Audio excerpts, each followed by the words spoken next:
بسم اللہ الرحمن الرحیم۔ السلام علیکم ناظرین، سنائیں کیسے ہیں؟ ٹھیک ہیں؟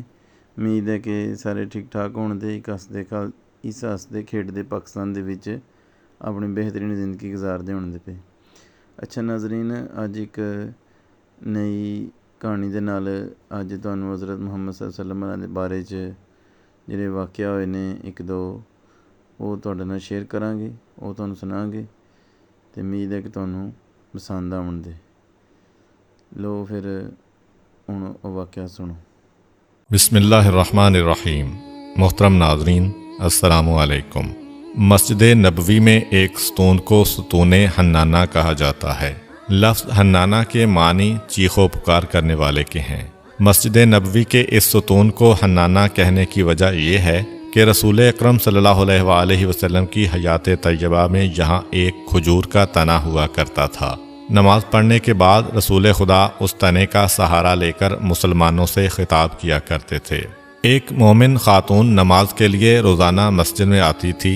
ایک دن اس خاتون نے حضرت سے کہا، یا رسول اللہ، آپ بوڑھے ہو چکے ہیں اور اب آپ نماز کے بعد کھڑے ہو کر خطبہ نہیں دے سکتے۔ میرا بیٹا بڑھئی ہے، اگر اجازت دیں تو وہ آپ کے لیے ممبر بنا دے گا اور آپ اس پر بیٹھ کر خطبہ دیا کریں گے۔ نبی اکرم صلی اللہ علیہ وآلہ وسلم نے اس کی پیشکش قبول فرمائی۔ عورت نے اپنے بیٹے سے کہا کہ وہ حضرت کا ممبر تیار کرے۔ اس نے آپ کے لیے ایک ممبر بنایا جس کی 3 سیڑھیاں تھیں۔ وہ بنا کر مسجد نبوی میں لے آیا اور حضرت کے خطبہ کی جگہ پر اسے رکھ دیا۔ جب اس دن نبی اکرم صلی اللہ علیہ وآلہ وسلم نماز سے فارغ ہوئے تو آپ ممبر کی طرف تشریف لائے۔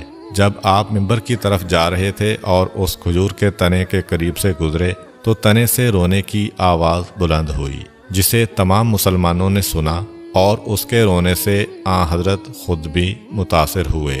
آپ نے اس تنے کو سینے سے لگایا جس سے وہ پرسکون ہو گیا۔ پھر آپ نے اس سے فرمایا، اے کھجور کے تنے، گھبرا نہیں، میں نے تیرے متعلق خدا سے درخواست کی ہے کہ وہ تجھے جنت کا درخت بنائے گا۔ اس کے بعد تنا خاموش ہو گیا اور اس کے رونے کی آوازیں رک گئیں۔ بیان کیا جاتا ہے کہ وہ تنا بنی امیہ کے عہد تک مسجد میں باقی رہا۔ اولاد مروان کے عہد حکومت میں مسجد کی توسیع کی گئی تو اس کو کاٹ کر پھینک دیا گیا۔ ایک مومنہ خاتون 300 درہم کی تھیلی لے کر نبی اکرم کی خدمت میں حاضر ہوئی۔ اس نے وہ رقم آپ کی نظر کی اور عرض کیا، یا رسول اللہ، یہ درہم فقراء میں تقسیم کر دیں۔ حضرت صلی اللہ علیہ وآلہ وسلم نے وہاں پر موجود ایک صحابی سے فرمایا، اس سے یہ تھیلی لے لو اور سونے کے یہ درہم زمین پر رکھ دو۔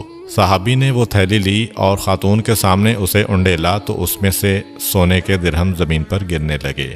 جب خاتون نے یہ منظر دیکھا تو وہ حیران رہ گئی اور اس نے کہا، یا رسول اللہ، میں تو اس تھیلی میں چاندی کے درہم ڈال کر لائی تھی، اب سونے کے درہم اس میں سے کیسے برآمد ہوئے؟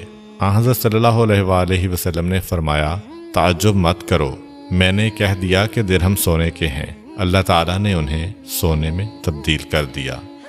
ایک مرتبہ ابو جہل اپنے ایک یہودی دوست کو ساتھ لے کر نبی اکرم صلی اللہ علیہ وآلہ وسلم کے پاس آیا اور بڑی بےہودگی سے کہا، محمد، تو کب تک ہمارے خداؤں کے خلاف جسارت آمیز باتیں کرتا رہے گا؟ اگر تو نے اپنی نبوت کے دلائل و معجزات پیش نہ کیے تو ہم تجھے قتل کر دیں گے۔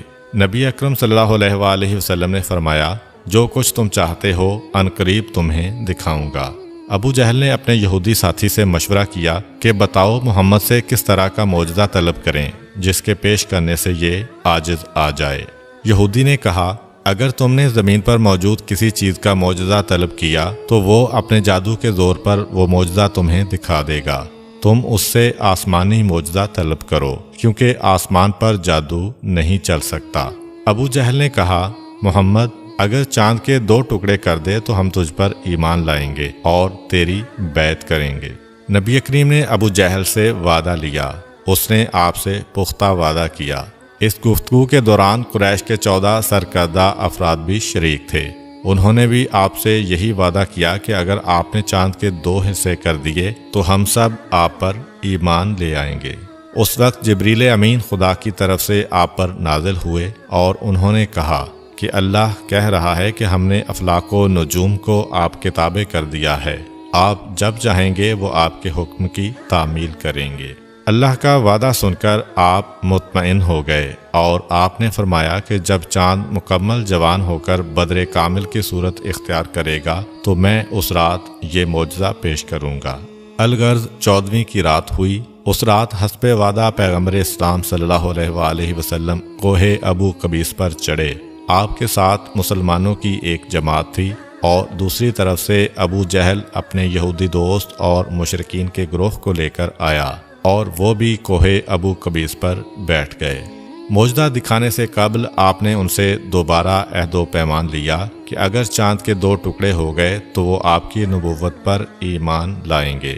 پھر نبی اکرم صلی اللہ علیہ وآلہ وسلم نے اپنی مبارک انگلی سے چاند کی طرف اشارہ کیا تو چاند 2 حصوں میں تقسیم ہو گیا۔ نصف حصہ اپنی جگہ پر رہا اور نصف حصہ کافی دور چلا گیا۔ جبل حراء ان دونوں حصوں کے درمیان دکھائی دے رہا تھا۔ رسول اکرم صلی اللہ علیہ وآلہ وسلم نے ابو جہل اور مشرکین سے کہا، کیا تمہیں چاند پھٹا ہوا دکھائی دے رہا ہے؟ لوگوں نے کہا، جی ہاں، یہ 2 نصف حصوں میں تقسیم ہو چکا ہے۔ اگر آپ نبی ہیں تو اشارہ کریں دونوں حصے یکجا ہو جائیں اور چاند اپنی پہلی حالت پر واپس آ جائے۔ آپ نے پھر انگلی کا اشارہ کیا تو دونوں ٹکڑے آپس میں مل گئے اور چاند ویسے دکھائی دینے لگا جیسے پہلے تھا۔ نبی اکرم صلی اللہ علیہ وآلہ وسلم نے حاضرین سے کہا کہ اب تم اپنا وعدہ پورا کرو اور اسلام کا اعلان کرو۔ ان میں سے صرف ایک یہودی نے اسلام قبول کیا، باقی مشرکین اپنی ضد پر اڑے رہے۔ کفار و مشرکین کے مشترکہ لشکر کی یلغار روکنے کے لیے مسلمانوں نے مدینہ کے گرد خندق کھودنے کا فیصلہ کیا۔ اس وقت مسلمان غلہ کے لحاظ سے سخت تنگی میں مبتلا تھے۔ خندق کھودنے میں رسول خدا صلی اللہ علیہ وآلہ وسلم بھی صحابہ کے ساتھ شامل تھے اور ان سے بڑھ چڑھ کر آپ نے خندق کھودی تھی۔ خندق کھودی جا رہی تھی مگر حالت یہ تھی کہ 3 دن سے رسول خدا اور ان کے صحابہ نے کچھ نہیں کھایا تھا۔ حضرت جابر بن عبداللہ انصاری رضی اللہ تعالی عنہ کے گھر میں ایک بکری موجود تھی۔ جب انہوں نے دیکھا کہ رسول اکرم اور ان کے صحابہ بھوک سے بیتاب ہیں تو وہ آن حضرت کی خدمت میں حاضر ہوئے اور عرض کیا، یا رسول اللہ، میرے گھر میں ایک بکری موجود ہے، میں اس سے آپ کی دعوت کرنا چاہتا ہوں۔ آپ سے درخواست ہے کہ آپ میری دعوت قبول کریں اور میرے مہمان بنیں۔ آن حضرت صلی اللہ علیہ وآلہ وسلم نے فرمایا، جابر، اکیلا میں مہمان بنوں یا میرے ساتھ سارے صحابہ بھی تمہارے مہمان بنیں؟ اب جابر آن حضرت سے یہ کیسے کہہ سکتے تھے کہ صرف آپ اکیلے ہی تشریف لائیں؟ انہوں نے سوچا کہ اگر آن حضرت بالفرض صحابہ کو ساتھ لائے بھی تو چند ہی افراد کو اپنے ساتھ لائیں گے، کیونکہ وہ سن چکے ہیں کہ بکری ایک ہے۔ حضرت جابر نے عرض کیا، یا رسول اللہ، آپ اپنے صحابہ سمیت تشریف لائیں۔ اس وقت 700 افراد خندق کھودنے میں مصروف تھے۔ آن حضرت نے منادی کو بلا کر فرمایا کہ تم لوگوں میں اعلان کر دو کہ وہ جابر کے گھر چلیں اور وہاں چل کر کھانا کھائیں۔ حضرت جابر اپنے گھر آئے اور اپنی بیوی سے یہ سارا ماجرا بیان کیا اور کہا، اتنے زیادہ افراد کو ہم کیسے کھانا کھلا سکتے ہیں؟ بیوی نے کہا، کیا تم نے نبی کریم کو اپنی حیثیت سے آگاہ کیا تھا؟ جابر نے کہا، جی ہاں۔ بیوی نے کہا، پھر تمہیں فکر کرنے کی کوئی ضرورت نہیں ہے، رسول خدا بہتر جانتے ہیں کہ انہیں کیا کرنا ہے۔ الغرض جابر کی زوجہ نے گوشت پکایا اور اس میں شوربہ کچھ زیادہ ہی رکھا اور کچھ روٹیاں پکا لیں۔ دوپہر ڈلے آن حضرت سینکڑوں صحابہ کو لے کر حضرت جابر رضی اللہ عنہ کے مکان پر آئے۔ آپ حضرت جابر کے گھر میں داخل ہوئے جہاں تنور چل رہا تھا۔ آپ نے اس میں اپنا آب دہن ڈالا اور حضرت جابر کی زوجہ سے کہا کہ روٹیاں علی کے سپرد کر دو۔ حضرت جابر برتنوں میں شوربہ ڈالتے گئے اور رسول خدا برتن لے کر صحابہ کو دیتے گئے۔ خدا نے کھانے میں برکت عطا کی اور تمام صحابہ نے پیٹ بھر کر کھانا کھایا۔ جب 700 افراد سیر ہو کر روانہ ہوئے تو حضرت جابر رضی اللہ عنہ کہتے ہیں، میں نے ہانڈی میں جھانک کر دیکھا تو وہ جوں کی توں گوشت سے بری ہوئی تھی اور یوں محسوس ہوتا تھا کہ اس میں سے کسی کو بھی کچھ نہیں دیا گیا۔ امید کرتا ہوں کہ آپ کو آج کی ویڈیو اچھی لگی ہوگی۔